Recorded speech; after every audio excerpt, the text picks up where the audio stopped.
Good morning. My name is Tyler McCann, and I'm the Managing Director of the Canadian Agri-Food Policy Institute. Before we begin our webinar today, I want to acknowledge that I am participating in this webinar from Ottawa, located on the traditional, unceded, unsurrendered territory of the Anishinaabe Algonquin people. As an organization, CAPI recognizes that there are many steps on the road to reconciliation.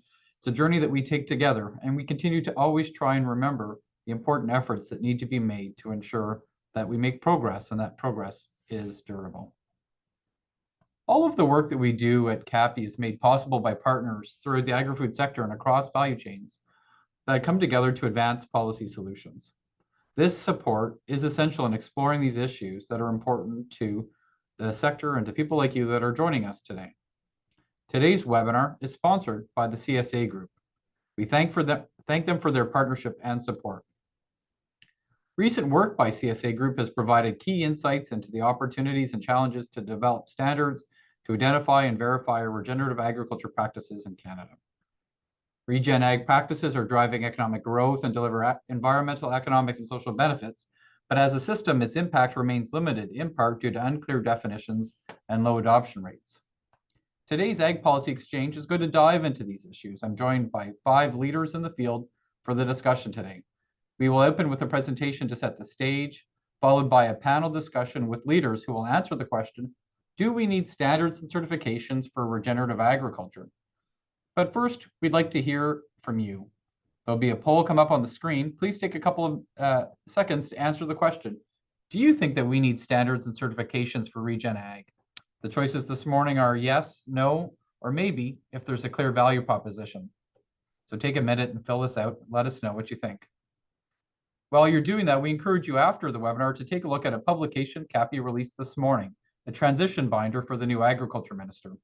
With the election on Monday, the return of the Liberal government and the expectations for the next agriculture minister, we wanted to share some perspectives from people in our network about the issues that minister is going to face. Of course, tariffs, extreme weather, other challenges are top of mind, but there's a broad set of issues, and we're happy to be able to share some of the CAPI network's perspective on those issues to encourage some thought and new thinking as the new government comes in. And so with that, we'll take a look at the results. We have a bit of a split. We've got 41% saying solidly yes, 48% saying maybe if there's a clear value proposition, with 10% of the people watching this morning saying no, we don't. So we will see whether or not the discussion today changes some minds. I'd like to start now by bringing in our opening presentation. Dr. Catherine Tays is the Strategic Initiatives Manager for Emerging Programs at CSA Group. She has a PhD in microbiology and biotechnology and chemical engineering, and she helps identify areas and ways in which standards can play a role in supporting and advancing sectors for agriculture and agri-food. Catherine, thank you for your support for this, and I will hand it over to you for your presentation.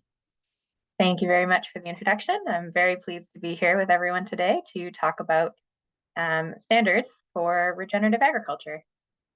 So before we jump into today's kind of topic, I'd really like to start with just a brief introduction to who we are at CSA, what we do, so that we can make sure we're all kind of talking the same language when we are discussing standards. So as a brief introduction to CSA Group, for those who may not be familiar with us, we are a not-for-profit member-based organization established in 1919. There are actually 2 organizations within that umbrella of CSA Group, our Standards Development Organization and our Testing, Inspection, and Certification Commercial Subsidiary. Many folks are familiar more with the latter from our CSA sticker, for instance, on certified plumbing, electrical, hockey helmets is often the one that people know. But I'm here today talking to you from the Standards Development Organization. We are accredited in Canada and the United States, and we are Canada's largest standards development organization. Now, as an accredited standards development organization, we're often asked, what are standards and why are they valuable? In a nutshell, standards are documents that provide minimum requirements for the use, safety, performance, or design of products and services. Standards are non-biased and trusted because they're developed not actually by us at CSA Group, but by the groups of technical subject matter expert volunteers that participate in the process with balanced representation across interest groups, following our robust, accredited, consensus-based process. This adds credibility, and standards are living documents. They're evaluated at least every 5 years, and that means they can be updated to reflect best new practices and technologies. Standards are particularly valuable as tools because they can provide recognized benchmarks, which can be used to demonstrate good practice. This is valuable for established processes, but also could be a game changer for supporting innovation in fields. They also provide consistency, clarity, and transparency, which can reduce risk and uncertainty for organizations that work with standards. Just as a final note about standards, as I mentioned, we are a not-for-profit. We are not regulatory. All standards that are produced by CSA Group are voluntary upon publication. Standards can become mandatory if they're referenced in laws, codes of conduct, contracts, etc. And a high number of our standards at CSA are referenced in some way, but it's not us that determines that. The regulatory agencies are the ones who decide whether to reference a standard in whole or in part, and this can be done at every level from federal to municipal down to the organization level if the standard suits their needs and provides that tool that they need to reach the outcome they're looking for. So now that we're on the same page about standards, I would like to turn to today's main topic, which is our recent CSA research report, Regenerative Agriculture in Canada, Considerations for Standardization. I'd like to present the scope of the research that we undertook, as well as some of the recommendations that emerged from this research to help set the stage for the panel that we are going to lead into. I'll begin with some quick context and background. What is regenerative agriculture and what prompted CSA to investigate it? We are facing a challenge in the world right now. Food production is associated with about 15% of global greenhouse gas emissions, and demand for food is only expected to grow potentially significantly. And we're also acknowledging that soil health is declining significantly across Canada. A recent Senate Committee of Agriculture and Forestry report, Critical Ground, really aptly pointed this out.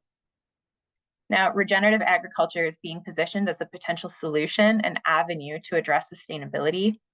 It's variably defined. It can be based on the processes that are used or the outcomes that are expected from these practices, or potentially combinations of the two. In general, regen ag, as I'll often refer to it going forward, improves crop resilience and nutrient density while eliminating waste and pollution that could potentially be associated with other forms of agriculture. So this is an emerging focus for producers and processors, a high interest.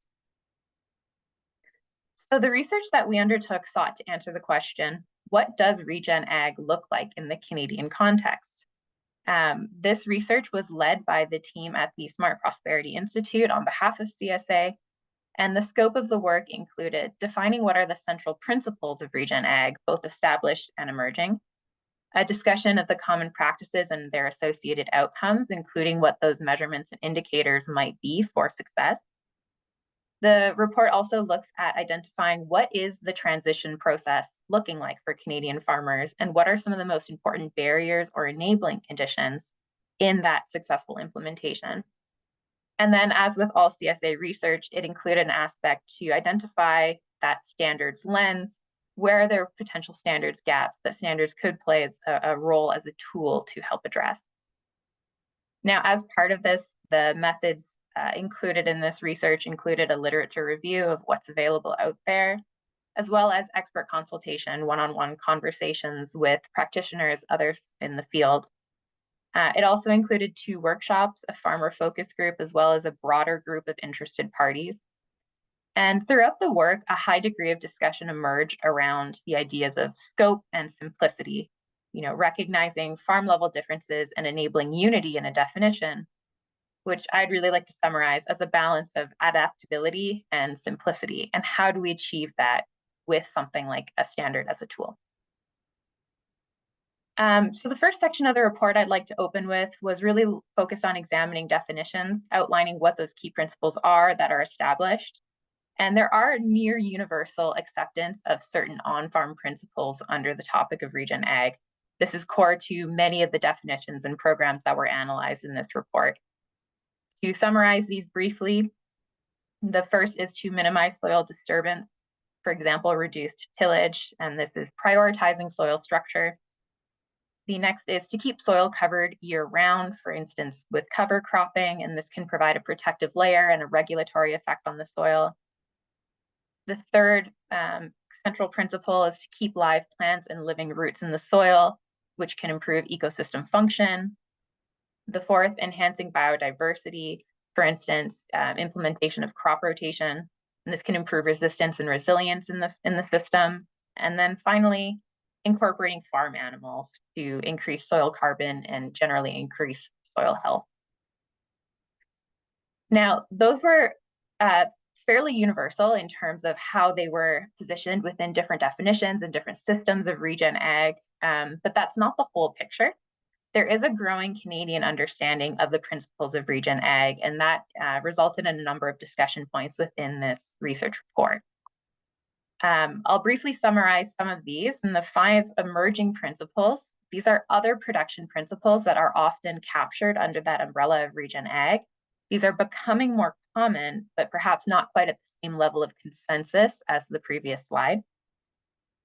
So the first of these is going to be efficient input use and reducing synthetic input, looking for natural solutions to pest and fertilizer control, limiting agrochemicals. The second emerging principle, conserve and protect water. This is very tightly related to the increased water holding capacity in healthy soil, for instance. Understand the farm context is the third emerging principle, to maximize the synergies and minimize the trade-offs in the demands for both environmental and economic outcomes that is inherent in land use systems. The fourth point is to enhance and restore natural landscapes, looking for the preservation or creation of natural assets to increase resilience and biodiversity. The fifth emerging principle is respect for human and non-human life and for the environment. This is related to improving animal welfare and human holistic farm management. Now, there are also 4 social principles that were captured in this research report. These are generally more novel, perhaps less common in Canada, but more present in an international context and therefore still relevant for our interest as an emerging field. The first of these 4 social principles is supporting farm livelihoods and food system resilience. This is a common desired outcome of regen ag, but less common as a formalized principle of regen ag. The second social principle, community revitalization, health, and empowerment. This is looking to restore ties between people with the land, and really looking at the availability of nutritious food for communities.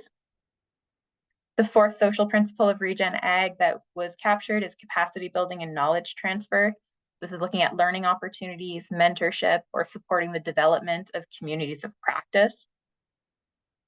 And then the fourth social principle that was identified was advancing equality, safe work, and fair business practices. And this looks at aspects such as positive on-farm working conditions, including working hours, health and safety, equal pay, and wages. So as you can see, this umbrella of regenerative agriculture is not necessarily just about soil health. There are many aspects that can be considered under this umbrella of regen, depending on the definition that you're using and the frame of reference that you're bringing to the conversation. Again, not all of these are at the same level of acceptance under the term, and so it's important for us to get that perspective of where the consensus is sitting. I do encourage everyone to read the report for a thorough discussion of the general and regional common practices and common outcomes of regen ag within Canada, including measuring the performance of those principles and quantifying the outcomes, and really painting a picture of the practice change and transition to regen ag in Canada. We don't have time necessarily to get into all of that today, but I did want to provide an example of the analysis that was done by Smart Prosperity Institute in this research report. So here's a snapshot of some of the potential tools for measuring common regen ag outcomes. And again, this is found in the research report. And I really want to highlight here that there's a large variety of parameters possible even within one outcome. So if we look, for instance, here at soil health, Even once those parameters are selected, we still need to define the best measurement tool, model, or method, how that data is captured, how that data is reported. All of that can affect the way that the data is analyzed and assessed, and how we look at the success of Regen Ag. Again, I encourage a review of the full analysis. There's no time to dig deep today. But the clear point that emerged is that there's a lot of variables and a lot of options out there to consider when we start looking at the question of what is standard for Regen Ag. And that is always a question that we have following any CSA research. Where do we go from here? Through a standards lens, recommendations are presented in this report for what the standard should follow and what is the path forward. So to summarize some of these, the key overall principles to keep centered in any standardization efforts as emerged in this research were flexibility, a balance of acknowledging the heterogeneity across farms within Canada, and still allowing and enabling that comparability of outcomes and progress. The second key principle is minimizing administrative requirements, reducing the burden on farmers, not increasing it. Terminology emerged as a high potential area to benefit from standardization. It was noted that there is a lot of inconsistent and potentially polarizing language within this space, and a lack of a standardized definition or defined principles for Regen Ag has consistently been noted as a barrier to farm level adoption, to accessing capital, to creating a demand driver, and to communicating the benefits of practice change to value chains, to governments, and to end users. Now, measurement, reporting, and verification was identified as another area with high potential to benefit from standards. There is a key question of whether to approach MRV from a perspective of outcomes-focused or practice-focused efforts. Regardless, it was clear that this MRV aspect must be rigorous to counter potential for greenwashing, which may be challenging for some of those emerging social outcomes. And then it's important for us to acknowledge and note that Indigenous communities have been practicing sustainable and regenerative agriculture since time immemorial. Acknowledging those learnings and including that land-based wisdom in the conversation will be key for us going forward as we identify a Canadian perspective of regenerative agriculture. So what we heard overall is that there is a desire for consistency, and the time to act is now. There is a lot of ongoing efforts and a lot of interest in this area already. And there were two main areas for potential for standard support, which were terminology and certification. So with the aspect of terminology, there is a need to establish a consensus-based foundation. This will support the sector in speaking the same language, in avoiding greenwashing, and to clarify what principles and impacts are expected by the application of regen principles. Under the topic of certification, a continuous improvement model is recommended from this research. An MRV standard that supports continuous improvement is attractive because it promotes positive change over time. It allows for all individuals to participate regardless of their current position or their starting point, and provides necessary flexibility to manage the farm according to one's own priorities. Continuous improvement approaches could be framed, whether progressively more stringent practice and outcome requirements, or through expanding the area that is under regenerative management within a farm over time. So there are options still for us to explore in terms of how that tier-based system might work. That takes us to the end of my opening presentation. I do want to just take a moment to thank all of the experts on our research advisory panel that provided advice and direction, as well. Thanks again to Smart Prosperity Institute, who led this work on behalf of CSA. Thanks to Cappy for the opportunity to open this panel. I'm very excited to continue the conversation. And for everyone listening, I hope you're looking forward to the conversation as well. Great. And I thank you, Catherine, for your support for the work that you've done and and for the efforts that CSA Group's done to spearhead this initiative. Again, I think that you'll find a pretty rich discussion that's going to follow. So thank you again for your support. I would now like to bring in our first panelist to kick that discussion off. We're lucky to have four most excellent leaders from the sector. Our first is Tim Faveri. Tim is the Vice President Global Sustainability at Nutrien, and he provides leadership and oversight for Nutrien's global sustainability strategy, governance, sustainable ag programs, and stakeholder engagement. Tim came to Nutrien from Maple Leaf, and prior to that, he led sustainability and responsibility at Tim Hortons. So, Tim, we want to kick things off by giving our four panelists an opportunity to talk about how does your work intersect with regenerative agriculture, and what does the term mean to you? Thanks, Tyler. Great to be here. And the little poll that you did when I saw it kind of was reminiscent of the election on Monday night. It looked like it was a two-horse race with those results. So certification seems to be the preferred route.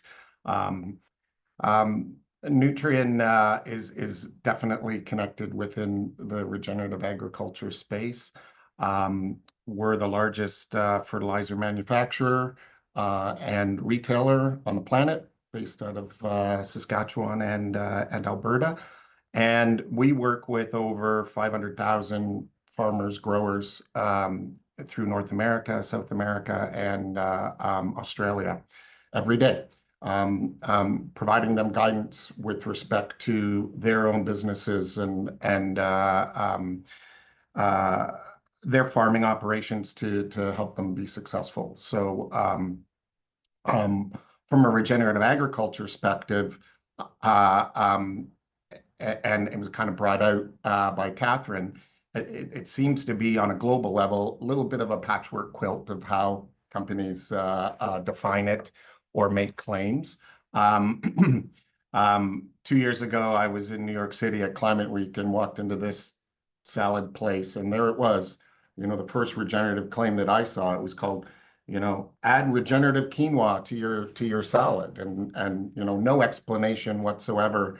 But obviously a buzzword that has appeared in the space, and obviously highly unregulated, right?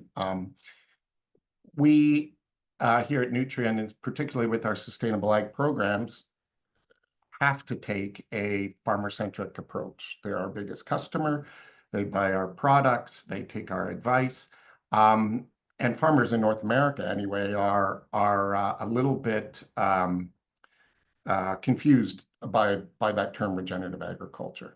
If we look at some of those principles, a lot of those growers, particularly in the prairie provinces of Canada and across the West for row crops in the United States, have already employed some of those technologies, no cropping or no tillage and precision agriculture for 20 years. And so talking to them about regenerative agriculture confuses them. And I can imagine being in the sustainability space too. This is what we were dealing with, the term sustainability. Everyone has their own definition. So I think other panelists will reflect on that.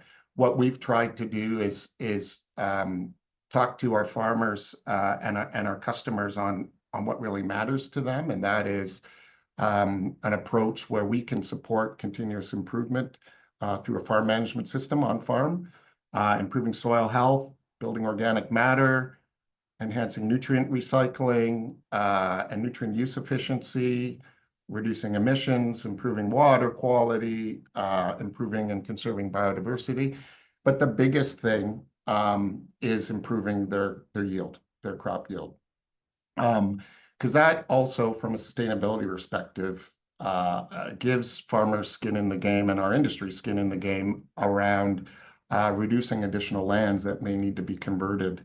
And that's super important to the planet, and that's super important to food security. And that, I felt, was one thing that was missing, that connection to food security in the research. But lots more to talk about there with the other panelists. So great.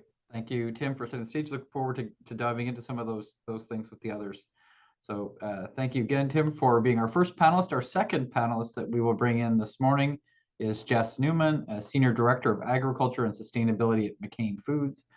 Jess's team of agronomists and field representatives are responsible for all of the vegetable crops purchased directly from farmers and implementing McCain's 2025 sustainability goals related to agriculture.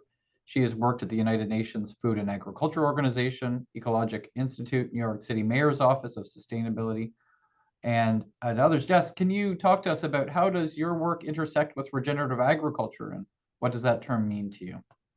Absolutely. No, thank you, Tyler, for having me. So in my role at McCain Foods, we're obviously the largest French fry producer in the world, and we work really closely with potato growers.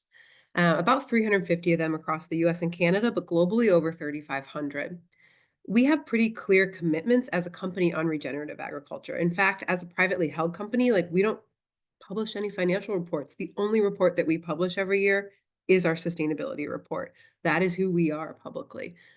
We have a commitment that 100% of our growers will be implementing regenerative agriculture by 2030. And there's really two ways that we then implement on that. So the first is that we work with our contract growers to meet that commitment. We've worked with 80% of our growers for more than 20 years. These are long-standing, long-held, and many times generational relationships, where some of our growers have written the book on what a sustainable potato is, right? Whereas some of our growers are in the beginning of their journey. So meeting that whole group of folks where they are and supporting them. We also are a grower. So McCain owns significant farm ground in our home province of New Brunswick. And how can our owned ground, our own farms be a lighthouse? And how are we walking the talk and investing there? I think what's really important when I think about, my personal views on sustainability as well as McCain's is to be really clear on our why for regenerative agriculture. And for us, it's supply security and resilience. So when I look back, I have 7 sourcing regions across the US and Canada. I plan, budget, and expect a crop failure in 2 of them every year. I know exactly what that costs me, anywhere from $25 to $50 million a year to buy more expensive opens and then to move raw from one region to another to support the factory where we're experiencing that quality or quantity issue, which also has a major carbon impact, right? But there's a clear and urgent business case to invest in farm resilience. Climate change is an existential threat, not only to the potato industry, but to the value proposition of being a potato grower. If that's what's happening to my bottom line, this is what's happening at the grower level and their returns in those regions. And that is of huge concern. So when we talk about regenerative ag and supporting growers and transitioning, it's really about the survival of our industry as a relatively high risk, high cost specialty crop in a world of climate change. And so that's our why, and that's foundational to understanding a lot of the perspective that I'll bring to the rest of this conversation around standards. What my team does, what our ag team does in all the regions where our plants are, is work to support growers on overcoming the technical, social, and financial barriers to regenerative adoption, largely through funding specific practice trials in each region to build out the agronomic and economic fact base to support the transition, again, for a specialty crop where regional context is incredibly important. The other things that our team does is we have like innovation hub model farms with growers. We have fully owned farms of the future that are fully regenerative. We fund a number of regenerative peer cohorts. I've seen some questions or some comments and questions around this like social farmer-led element, and farmers want to learn from farmers, right? Not from us. We have a number of grants that we applied for and have won both in the US and Canada that support growers and cost sharing. We have a partnership with Farm Credit Canada for a sustainability incentive program for growers who are active in Regen Ag and more. I would also be remiss if I didn't talk about the role that the essential role variety development plays in sustainability in a number of industries.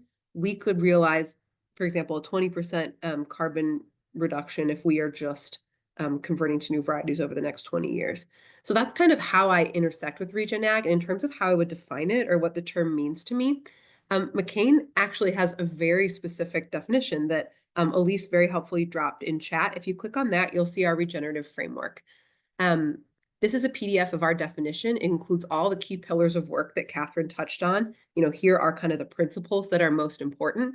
It allows us to be clear on what our goals are and what they mean. It also helps you understand why explaining Regen Ag to a consumer is really complicated, because it's like, let me pull out my 6-page PDF. Just like, hold on here for a minute while I read you from this, right? So it's a helpful document so we can be clear with our growers about what progress looks like and report on progress. Our framework has 3 different levels, and that continuous improvement kind of menu approach, that flexibility that Catherine talked about, is really essential. Ours is largely a practice-based framework, but we do have soil organic matter on there as a key outcome indicator. But building on what Catherine said, I do want to give an example of how a simple outcome measure, soil organic matter, can be really complicated. We've, over the last 3 years, spent hundreds of thousands of dollars sampling every single field in our network, both fence line and in field on a grid, to understand both what is the current soil organic matter in that field and the potential. Then we establish a reference library where, to Catherine's point, we need to understand, okay, in Idaho, which is an irrigated desert, and Wisconsin, which is also sandy soils, versus the soil types we see in Manitoba, what is actually a reasonable range for a potato crop, right? So you can start to understand, for a specialty crop operating across a number of regions, just a bit of the complexity that we start to wander into when we think about standards. So yeah, I think from our perspective, I'm excited for the conversation. And I think what our key learning has been is that flexibility to address actual local context is really critical when talking about standards. And we've had a couple years of experience taking a stab at doing that. Great. Thank you very much, Jess, for sharing your kind of starting point for this. I'd like to just remind everybody watching, you can use the Q&A function to put chats in, questions in that we will get to afterwards. And you can also go in and upvote questions that are there. So it's a good way for us to understand what are the themes you would like us to cover. So I'll bring in our third excellent panelist today. That is Tia Loftsgard. Tia is the Executive Director of the Canadian Organic Trade Association. She's been the ED there since 2016.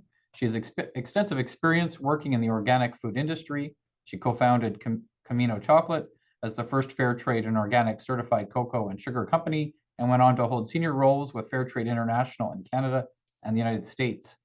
Tia, can you tell us how your work intersects with regenerative agriculture and what that term means to you? Great. Yes. Thank you, Tyler.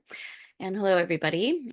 So I'm sure many of you have heard of the term organic. It's very well established and a leading example of regenerative agriculture, and it is practiced everywhere in the world. But now it's a codified practice.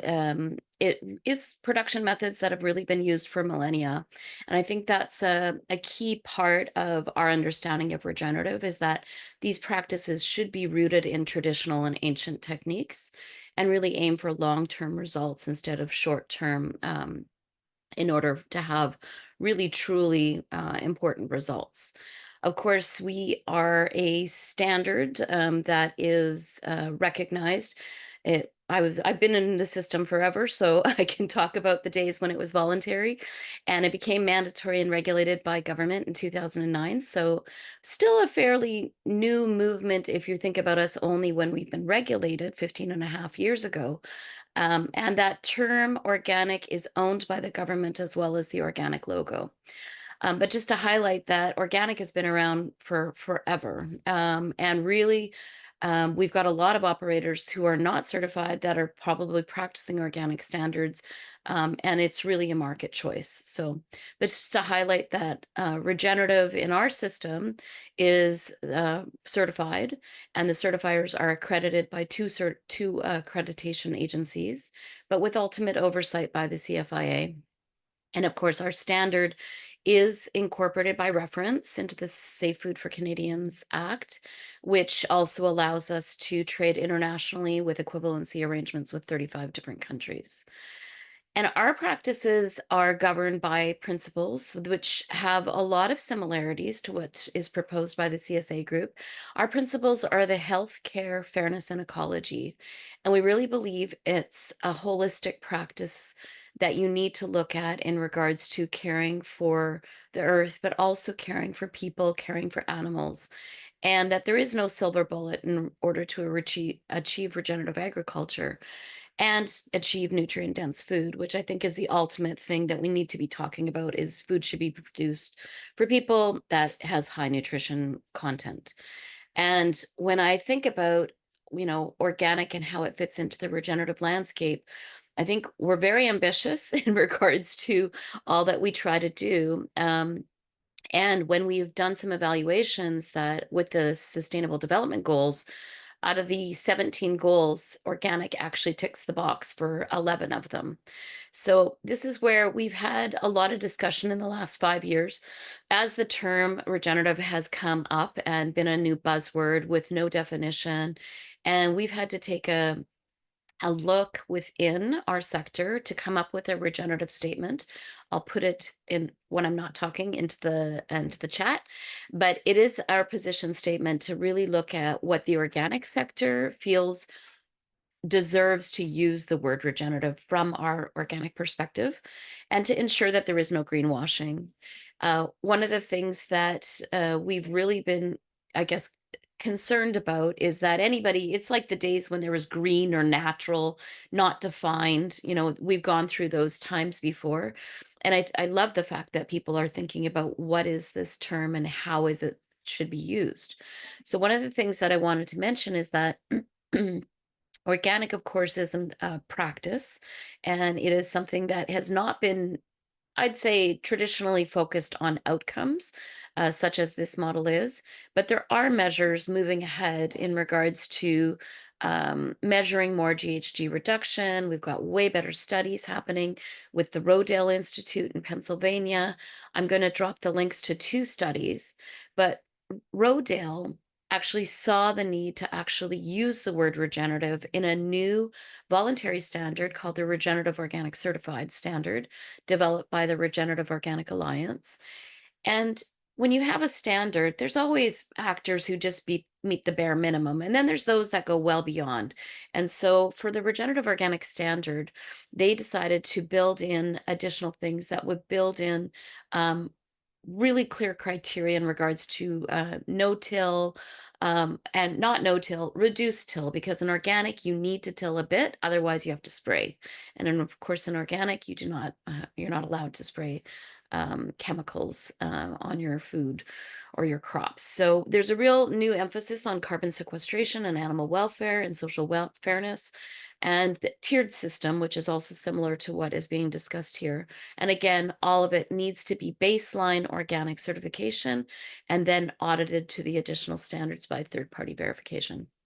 So I'll drop the links to some very cool studies, which is comparing no-till and reduced till in organic systems in the chat. And I'm sure we'll get into the conversation on some of the areas that organic is differing a bit from the general standards that you're presenting today. Great. Thank you very much, Tia. And we'll bring in our 4th great, excellent panelist today. Jordan Sinclair is new in her role as CEO of Alice, but she's not new to Alice, having previously served as the Vice President of Strategy and having led Alice's ecosystem services quantification and carbon quantification and credit issuance work plan. She's formerly Vice President of Data Insights at Deveron, where she developed methodologies for field scale research, which empowered farmers to utilize their own data and to inform more efficient and sustainable management decisions. Jordan, can you start us off by sharing your thoughts on where your work intersects with regenerative agriculture and what the term means to you? Yeah, thanks, Tyler, and thanks for having me today. So at Alice, we're a principle-based nonprofit which works with farmers and ranchers across the country to help them convert marginal farmland to nature-based solutions. We work at a community level, meaning that although we have overriding principles that we follow, those principles and specific project types are customizable and defined by the communities in which we operate. So this is really unique, I would say, and empowering to our communities because it allows them to address local concerns and needs without having to tick boxes and kind of check back. And so all that is to say that our principles, we don't call anything that we do regenerative distinctly. However, our principles align really nicely with those of regenerative ag. If you just think our primary focus, which is to convert marginal farmland to nature-based solutions, that in and of itself is, kind of very regenerative ag in mindset. As far as kind of definition, I think that working at an organization that's principle-based, we can think a little more broadly, or I'm getting more and more used to thinking more broadly. And for me, thinking about regenerative ag is really a mindset and a holistic view of the farm, where, you know, maybe we're putting the long-term sustainability and health of that farm above any sort of short-term profit gains or short-term gains period. And I think that, you know, aligns really well with what Alice does. So there's a huge intersection, although we're not necessarily calling anything we do specifically regenerative. I do also want to comment on the social aspects that Catherine touched on early on, because at Alice, one of the really important aspects of our work is the social network that our communities create when we create a program locally. Like how many farmers, you know, kids have to move off the farm because they can't, you know, we can't sustain more folks with income from the farm, right? How many times do we have farmers hesitant about adopting new practices because of the risk associated, but also with the lack of maybe confidence in trying those new things or the support system around it? I think that these are really real barriers that we do face in Canada. And so the social aspect, I don't think should be overlooked. Yes, it's extremely hard to measure, but it's extremely important. And those are just two examples of that. And so at Alice, we really pride ourselves in establishing that strong community presence. And we serve, you know, we try to serve farmers, teaching farmers, bringing them along, creating that safe environment to ask questions and learn and try new things. Thank you, Jordan. And so I'll start with a follow-up question to you, and then we'll bring the other panelists in for the group discussion. And again, I want to kick this off around the agreement around that definition of regenerative agriculture. And you kind of, I'm curious, is there another term that you're using instead? If you want to talk about the farmers you deal with, how are you describing that, and how do you think people understand those terms compared to regenerative agriculture? So for terminology, I mean, quite frankly, we just try to provide solutions to our farmers when they bring problems. We try to say yes. So in an area where sometimes we call it sustainability, sometimes, you know, but very often we're not even naming it. We have farmers that come to us with a suggestion, a problem. They say, you know, I'm having erosion issues. Can you help me? Yeah, we can, right? We can help devise an edge of field project that will kind of bring the production area away from that region. We're going to work with local experts on how we can maybe set up a rock chute or a buffer strip or whatever the appropriate solution is for that exact location and that problem. And we don't call it regenerative ag, and we don't call it sustainable ag. We just, you know, we just see it as being a solution provider. And the benefit of that is, you know, Catherine touched on the potential for language to be off-putting to some groups. And we really find that's true. You want to talk about carbon sequestration, you want to alienate some farmers really quickly, start talking in those terms, right? And so what we find is the best practice is just to show up with solutions, try to say yes, as long as those solutions fall under the umbrella of what we're trying to do principally. We're going to do our best to say yes to that. Great. And so just what's your thoughts on this, again, the agreement or disagreement around the definition and kind of where this terminology plays? Again, Catherine highlighted terminology is kind of one of those two big issues there. How do you see that? Yeah, I think in terms of how much agreement there is around definitions, I think there's great agreement in principle around the pillars of work, like we talked about.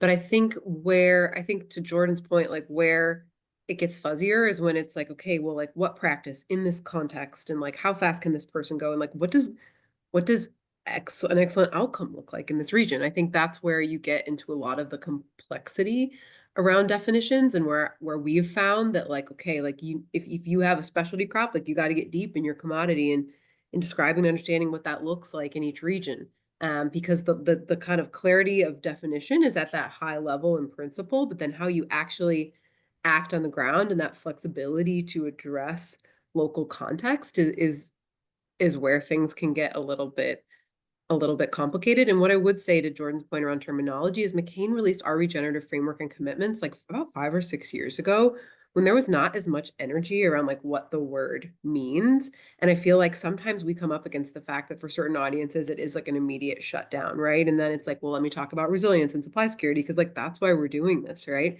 And so I don't know if there is a better or different vocab word, but it's been interesting to kind of like go through this journey of like people like attaching different things to it, which to some extent circles back to this wider question of like, what's the role of standards?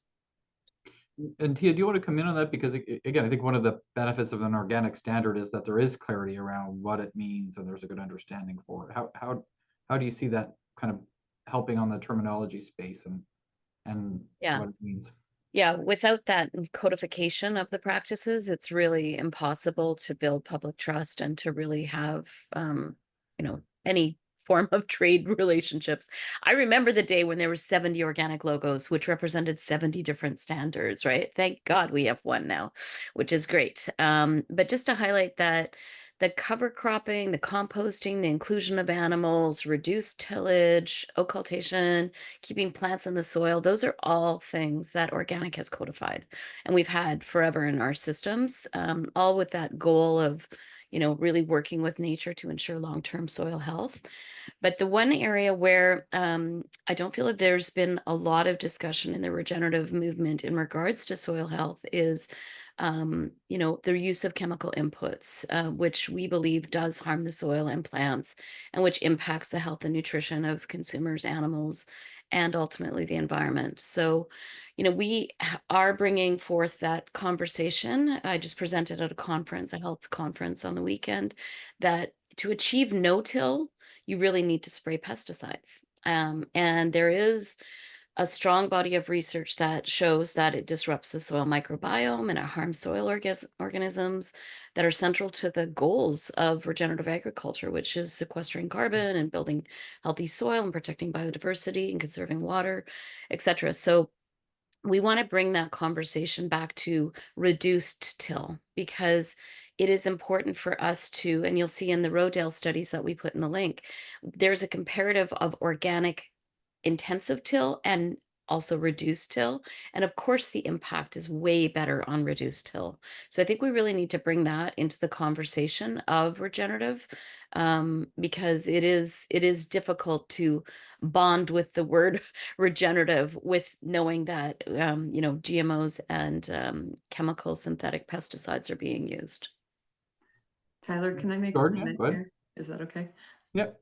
To that point, I think that to me, it's so important that we keep things in perspective and not necessarily try to optimize for one specific thing or, a list of specific things. I think that's a boon to the principle base that we're talking about versus prescriptive. I find that when in history, like human beings, when we have a prescriptive list, we have a tendency to try to then optimize for those items that are on the list. And just as the example that Tia gave with no-till, often the extreme of that thing is not the actual right answer. That's not the optimum. We should really be bringing it back. And I think that's true in almost all cases. And so we went to no-till because that became like the thing, don't disturb the soil. But in reality, if we're looking at an actual solution that works for everybody and the best case scenario, we're really talking about a reduced till scenario, till when you have to, not more than you have to, etc. And I just think that's an important point to make, especially when we're talking about regenerative agriculture. I'm smiling because there's literally no way to plant or harvest a potato without disturbing soil. So And just before we go to you again, Amen. I'm curious, Tim, but for a company like Nutrien that's running a program, again, we talk about standards, but a standard program that's got your set practices has got to make life easier and kind of more manageable. How do kind of you see that playing out and what that means for a kind of developing a program that would be a regenerative program or something else? Well, it's a menu of tools. It's that a farmer can choose based on what they're cropping that year, what the anticipated weather is going to be, what the indicators of soil moisture are on their farm. It's a discussion that is had uniquely with every grower or every farmer, specific to their farm, and sometimes very specific to individual fields on their farm, right? And I think that's super important. To touch base on the nomenclature, I think it is really important. You know, in the early 2000s, when we were doing smallholder coffee, sustainable coffee projects at Tim Hortons, the word regenerative agriculture wasn't around. Actually, sustainability was called corporate social responsibility at that time. And there's this evolution I think we're going to see. But what did we talk to farmers about? Good agricultural practices, right? Everything that we've just talked about are good agricultural practices, and adopt as many as you can. And I think the main difference we have today is that now we have technology to measure outcomes of those good agricultural practices.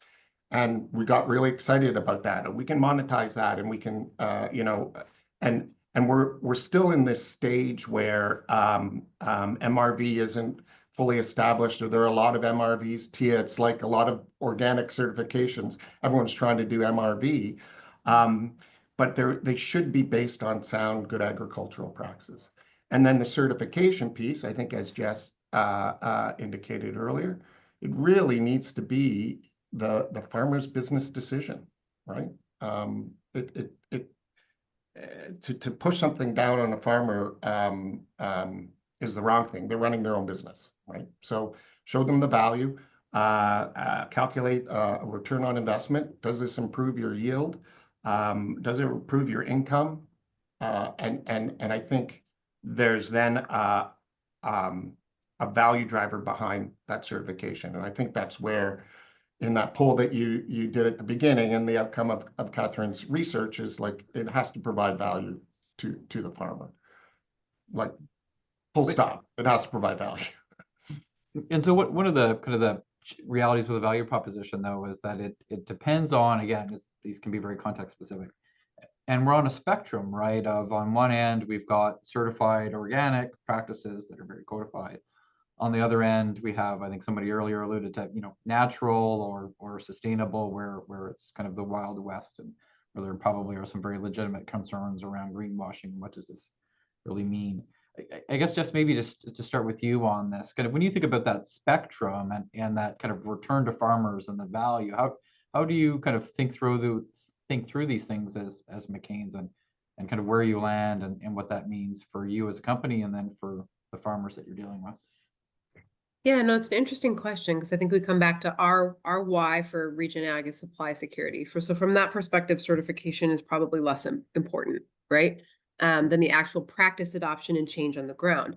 And what would concern me about being all the way, for example, on the organic side of the spectrum, is that it is a bit of an all or nothing standard with that 3-year transition, where like you're in or you're not. And I worry that if we're moving toward a world where we have a lot of standards like that for Regen Ag, it could deter participation in practice and deter the kind of projects that Jordan was talking about, where folks are like, I need to address this critical issue of erosion that I have in my region. And it's like, that's totally Regen Ag, right?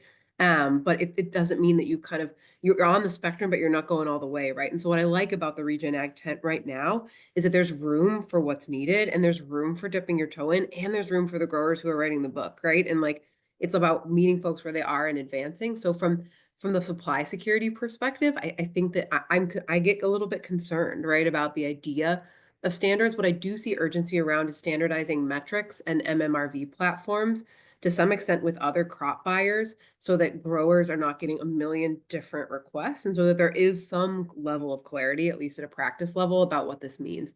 So the way that McCain has thought about that is that we are one of the founding members and actually the current chair of the SAI Platform's Regenerating Together Committee. So SAI is a group focused on establishing a standardized regen framework globally, with then commodity-specific pilots and supply chain verification. There is not at this point a focus on making consumer claims. And so we've been heavily participating there. And I think the big push we've received from our participation there has been to shift more from practice towards outcomes. And a lot of that work on the SAI side is still underway, but I would say there's a lot of folks who are trying to convene a standard to some extent. And that's the one that we felt has been the most aligned with our principles about how we think about it. And so that's where we've been putting our time and energy.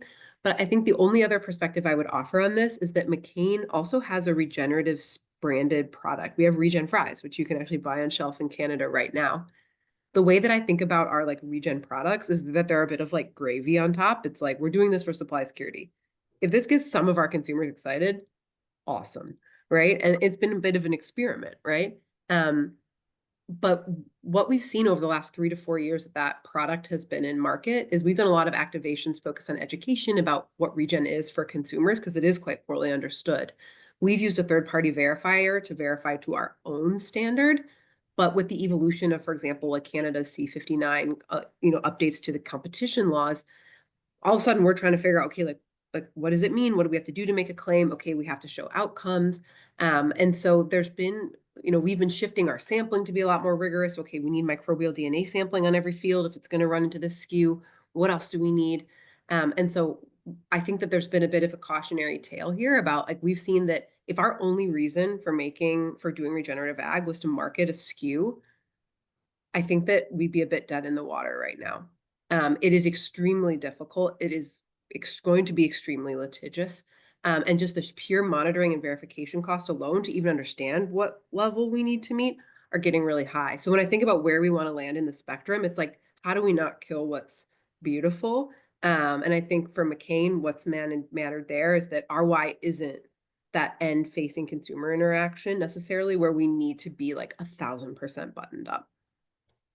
And so Catherine, I want to come back to you on kind of that spectrum question in a minute, but I want to kind of go around first and pick up on that comment about kind of the label and kind of the reasons why on these things, because this is one of the questions that's come up in the chat. But Jordan, maybe starting with you again, you touched on this a couple of times, but how do you see that need to be flexible and inclusive versus responding to something that would meet a specific standard or deal with a specific outcome?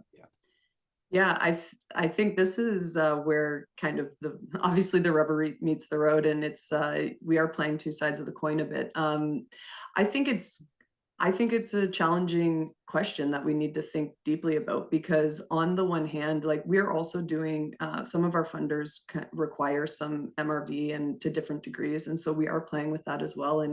And there's so much money spent on it and so much time, and I think that there's so much reinventing the wheel across various organizations and whatnot. So I would love to see some alignment there. But the other reality is that I'm not sure that we're going to get the kind of numbers we want, or the kind of certainty that we would like to see with when you're measuring in nature, when you're measuring soil. It doesn't honestly matter how good your measurement is. There's difference between labs, there's difference between weather, and I've spent a lot of time out physically on fields, and it worries me if we're going to set some bar that you have to meet, like some baseline and then improvement level. I think I understand why we would want to do that, to do your due diligence. However, I'm not sure that it really fits with reality.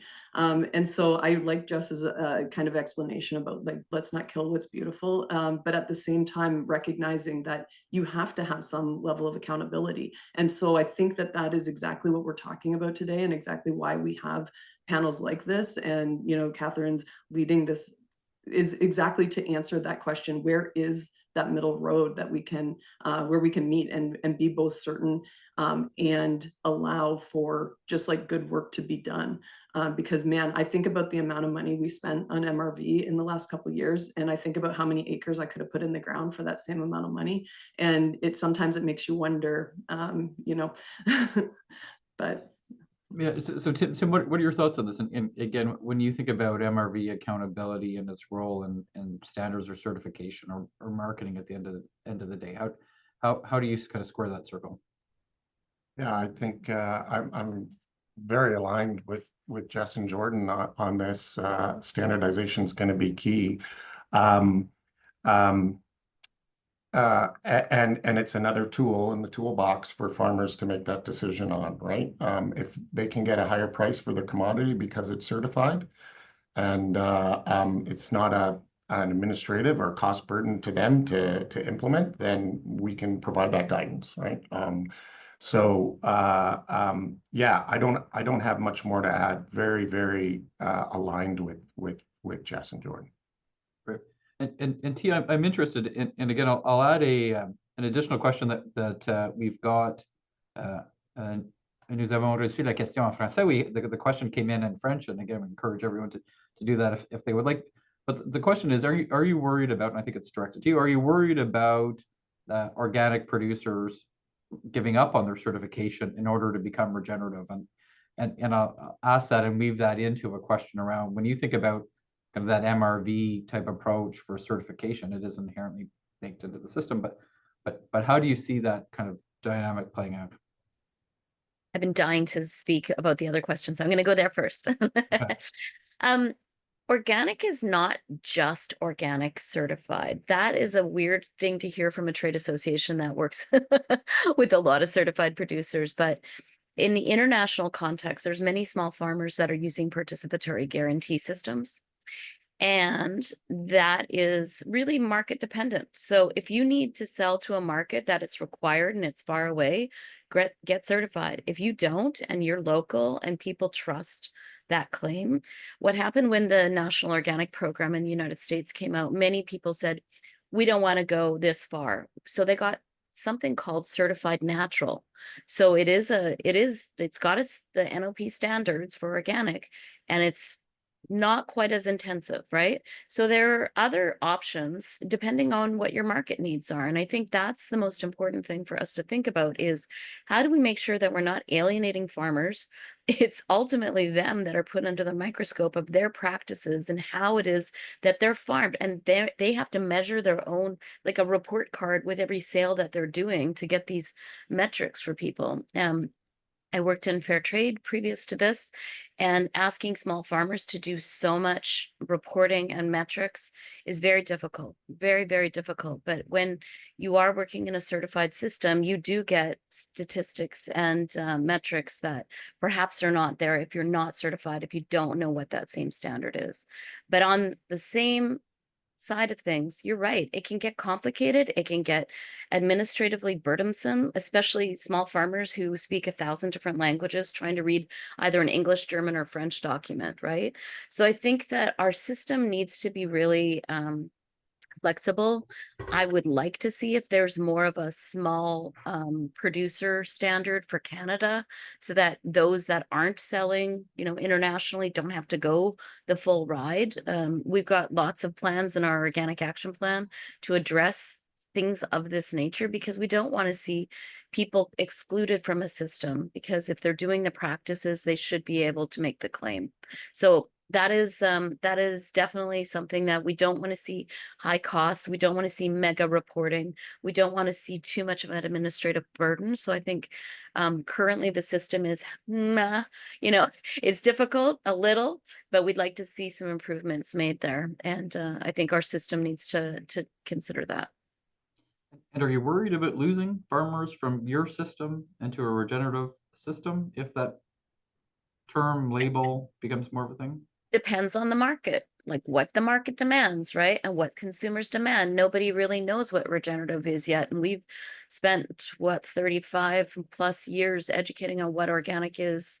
And consumers come to know and trust what it is because it's codified. So I think it'll take Regen a long time to get to that, because it takes a lot of effort by a lot of people to get that common understanding.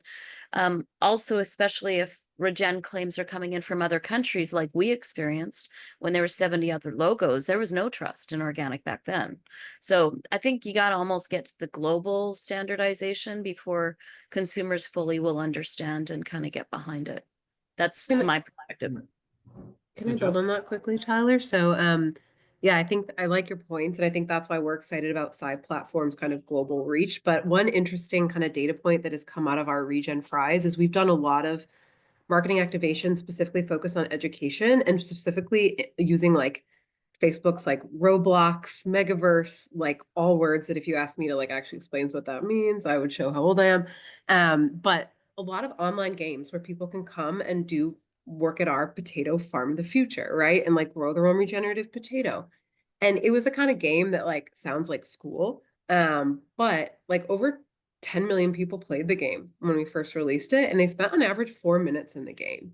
And those tended to be younger consumers, right? So when we think about this capacity for people to understand a concept that's like a little more nuanced and complicated, like we were pleasantly surprised that like Gen Z and younger were like, hey, like let me engage with this. And when we've done subsequent updates to the game, we've seen some similar numbers.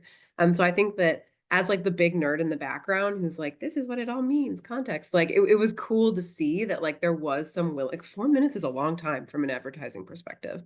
And it was cool to see that there was willingness to be engaging at that level. I think we do need to coalesce what it means for consumers, and a lot of education is needed, but yeah, some positivity there. And so, so we have to coalesce for what it means for consumers, but also for producers on the other end. And so, Catherine, I want to go back to that kind of that reality of the spectrum and flexibility, which I think is well received by farmers. But I also want to kind of put a spin on it with a question that's our most upvoted question right now that kind of speaks to this kind of reality with where soil health is a farmer social movement. You know, farmers are engaging in kind of a more flexible way, but there's the question is basically, will codification and regulation potentially undermine that social movement that exists today, and how does that play out? So how do you deal with flexibility, inclusiveness in a standard process, and how do you see that playing out here? Yeah, I think that's a really excellent question, and it's not one that we're unfamiliar with hearing. And one thing that we always really want people to understand is that I think sometimes there's a misapprehension about standards as being exclusively extremely strict, requirement documents that one must meet. And that's really not the attitude that we want to bring to the conversation. I think when we are talking about standards, it's really important for there to be, the spectrum is something that we really like to look at, because we have the potential to put in extremely strict standards, extremely strict codes, requirements where that's necessary. But that's not the only type of document that we produce. We do a lot of work with guidance documents, for instance, that just outline what are those best practices. And then those are available as a resource within those, farmer communities of practice, for instance, or maybe to start or help support the start of one of those. It can be all along the range of, here are some options for you to think about, to, very specific, when it's necessary, this is exactly, how to make your product safe, for instance. Those are often a lot more strict than the kind of codes or guidance on how to implement different actions. We have a broad range of standards that we know how to write, and we work with individuals always.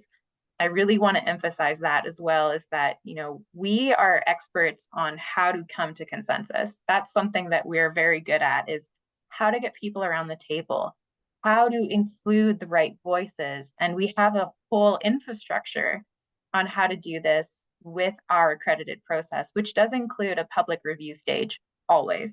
So for 60 days, the draft standard, whatever form it takes, is always available for everyone to comment on. And then as a matter of that process, every single comment that's received, which has been in the thousands before, is reviewed by the authors of the standard and considered and integrated into the development. So it's something that we take very seriously, is this aspect of inclusion that's inherent to the standards development process. It's one of the strengths that we think an accredited standards development process brings to the table, is this aspect of inclusion of those voices, of making sure that all of those perspectives are respected and reflected in the final document. And, I think that there's a couple of questions here in the chat that are kind of on the topic of, well, how would you include those other, other pieces that are being developed? How do we include, for instance, the awareness of the organics requirements? And yeah, all of those are an important part of the process that we undertake when we develop a standard, is to integrate those existing resources and make them aware to our development committee, our technical committee, for consideration. And we never reinvent the wheel. That's another thing that, another, common phrase we always put out is, if something's working and we can simply put it through that consensus building process of getting that input, making sure it's actually working for everyone, then we will always do that. I think that's, why would we put the extra effort in? We're a not-for-profit. That's not our business. It's not like, what we do. We are always looking to see, what can we learn from what's been done internationally? what's being done in Canada. And I think that last part that I'll end on is we are very aware that regen ag is very, very place-based in a lot of ways. It's based on what the farmer is doing in their operation, what resources they have available, what is the reality of their climate situation, their soil situation. And so that's why we think it's great for us to perhaps start with a Canadian standard. That's already a big ask because there is a lot of variation across Canada, and then kind of take those learnings. And I think that would be great to implement in some of these international pieces and make sure that that Canadian voice is heard. And, you know, to Tia's point on the small farmers, absolutely, it's possible that there is a need for, you know, a variety of standards on the same topic for what applies to individual organizations or farms.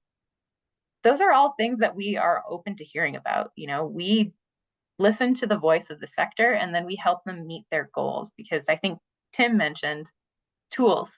Standards are tools. They're always tools to help you achieve a goal. And if that's, you know, one thing that I could hopefully take away from is we don't want to tell people what to do. We want to provide them a resource to help them do what they're already doing or what they want to do. So that's why I really think that standards really fit in well to that spectrum question and that flexibility question to really build what we need. Jordan? Yeah, I have a kind of a follow-up, and maybe Catherine can answer this.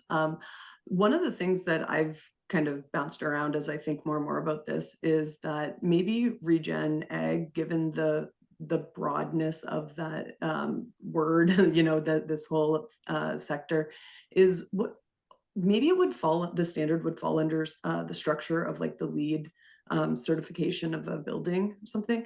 And I think I've seen like some examples of this that are actually available and circulating already. And I'm kind of, to me, that I think that makes a lot more sense, where you kind of have all these different categories and you can collect points, and there's a tiered system. Anyway, I was just wondering what you thought about that. Yeah, I think tier-based is definitely something that, you know, emerged through this research of being a very viable pathway for us to be looking down as a first foray into the standardization for regen space. CSA has, for instance, developed a tier-based certification system for accessibility of buildings for the Rick Hansen Foundation. So we do have, you know, experience in putting together what that kind of tier-based system looks like, what that database looks like to recognize. So it's definitely something that we are aware of, and it's good to hear that, you know, there's support for that kind of direction as well. And I think, you know, I think maybe Jess can comment on this and the suitability of tier-based. I think it's a good way for us to include a lot of different farmers in the conversation. Yeah, no, I like that, Jordan and Catherine. McCain's regenerative framework has 3 tiers. Kind of engaged, advanced, leading, right? And on each indicator you could be in a different spot, right? And so it's I think it's been helpful to help people engage for sure. And so just I want to stay with you. One of the questions again that got good reaction in a space of maybe less agreement on regenerative is around social barriers. You talked about McCain supporting farmers with social barriers. Can you kind of dive a little bit deeper on that? And then I'd be curious as to, you know, Tim, when you're running a sustainability program, where does social fit into that these days? But just to you. Yeah, I feel like Jordan's probably our expert on this, but I think the way that we've gone about thinking on this is like there's pretty well established data that if you're in a minority of any kind, which, you know, being progressive on regen ag practices could be like kind of a smaller group in a region, that until there's so you have like about 20% representation, you feel like an outsider, right? And so that's not what people are talking about at the coffee shop. And so we've tried to be intentional about, okay, how are we normalizing these conversations? How are we helping growers network with each other? So I think the main way that we've invested in that is that we fund regenerative peer cohorts in all of our Canadian regions now, where growers apply to be in it every year. It runs for 2 years. And in that program, there's a third-party facilitator from the Soil Health Institute, as well as the local McCain agronomist. And it's really about growers building connections with each other and supporting each other in adopting their regenerative plans. And you want a mix of kind of mentor growers in that organization, and folks who are kind of newer to the practices. And then that model was core to McCain's. We applied for a big grant in the US, what's called an RCPP grant. That kind of mechanism was our key innovation for kind of advancing a lot of the conservation practices that are part of the Natural Resources Conservation Service kind of standard toolkit in the US. But having that kind of peer piece really be the unlock. And so I would say that it was a good question in chat. And when we talk about thinking about social barriers, it's about kind of farmer to farmer learning, peer support, and where McCain can be a convener and funder of making things like that happen. Okay. And so Tim, is this something that comes up in the programs that Nutrien runs? We're very focused on you know, the outcomes measurement and improving yield for our growers. And so that kind of connects in with a livelihood quotient year to year that if they have made more money this year on their crops, improve their yield, livelihoods for their business would improve. It's very interesting right now, obviously, when we talk to growers both in Canada and the US, like the big T word of tariffs is all they want to talk about. And, you know, much too late to get into that in this webinar, but it's real. The political side of, and the impacts that all this disruption's having on agriculture is significant. And they're worried about what the harvest is going to bring and if they're going to be able to even sell their crops, right? So, right, and so maybe if we can kind of spend in the last 10 minutes that we have kind of some time thinking about the future. Tim, stay with you to kind of start on this, because I do wonder, you know, we've gone through these waves, right, where there was a moment, I think, for I don't know, 5 years. I'm not sure how long we would kind of define that. If there was this real kind of push behind it, it seems like some of the wind is coming out of those sails. I'd be curious, Tim, whether or not you see those waves happening and where you see things being 5 years from now. And Tia, I'll come to you next, kind of to answer that same question around the waves and where we're going. yeah, the pendulum swung pretty far, didn't it? Between 2019 and 2021. Net zero and DEI, and then the again subsequent politicization of ESG in the US has really caused that pendulum to swing back. You know, it's my belief, it's Nutrien's belief that sustainability is a lot longer term than a 4-year administration or trend, and that it will come back and hopefully balance out in the middle. I think from a regen ag perspective, and calling it a movement or progress against a tiered certification, I think that companies across the food value chain can look at this through a number of different lenses. If it can help with bolstering and reducing risk on their own sustainable ag programs and claims that they can make through sustainability reporting or on PAC, that's good, right? If that certification meets the criteria of anti-greenwashing, we need that. I think much more standardized and approaches. So I'll leave it with that because I know there's probably a lot more to say.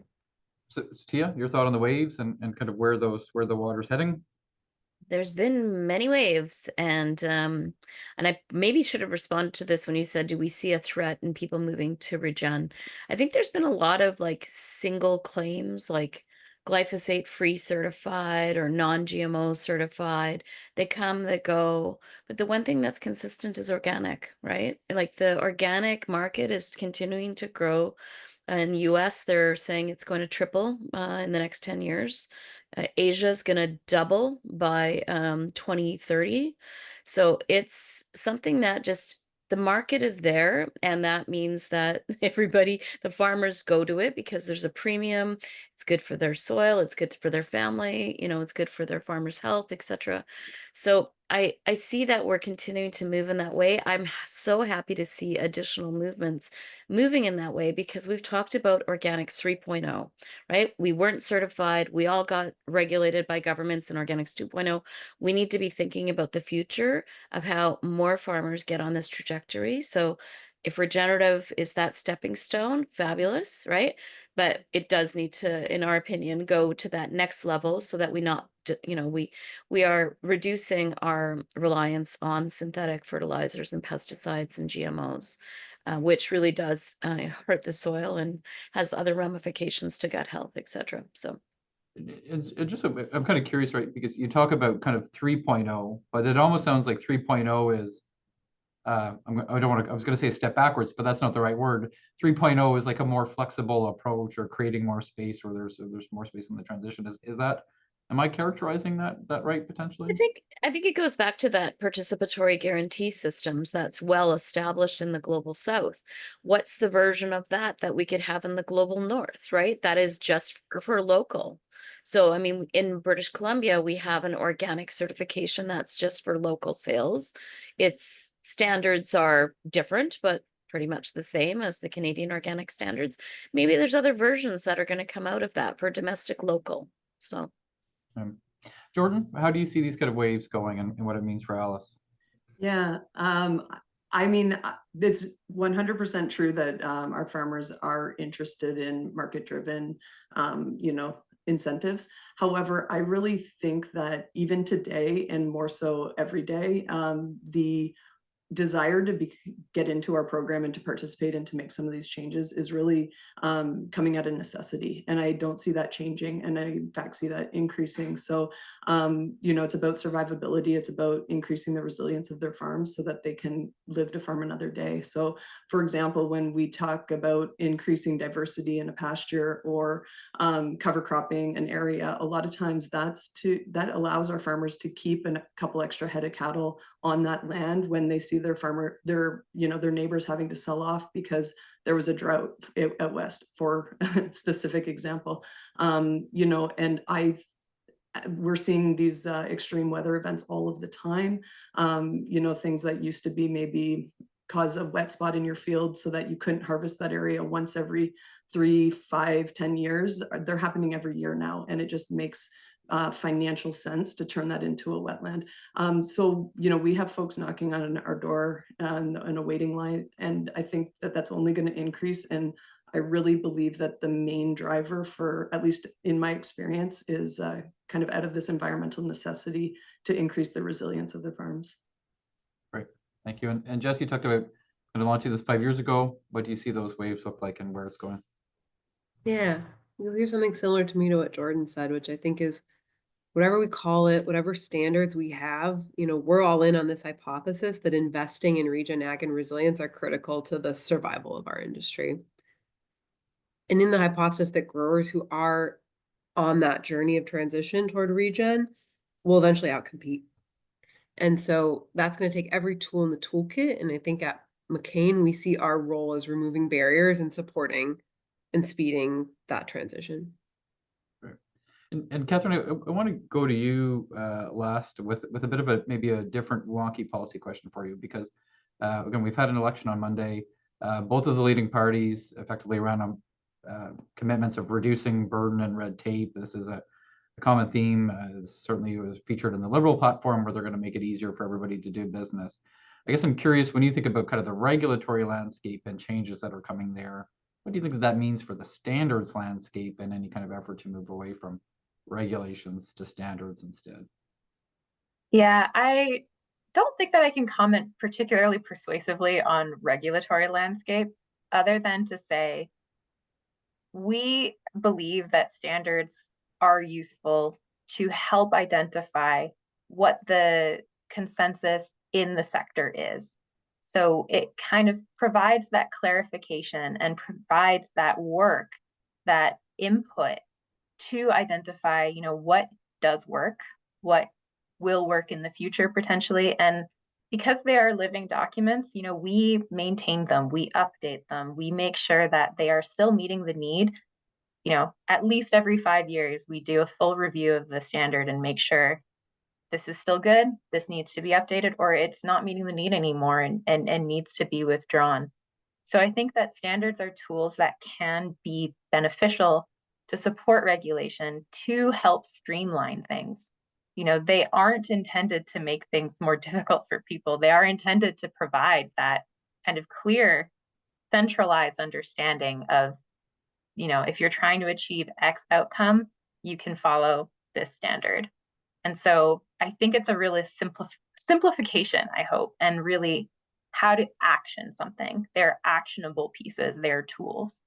And so that's how I would comment on that piece. And great, I think that's important for those of us that like to think about how government works, how we could do things more simply, and a good note to end on there.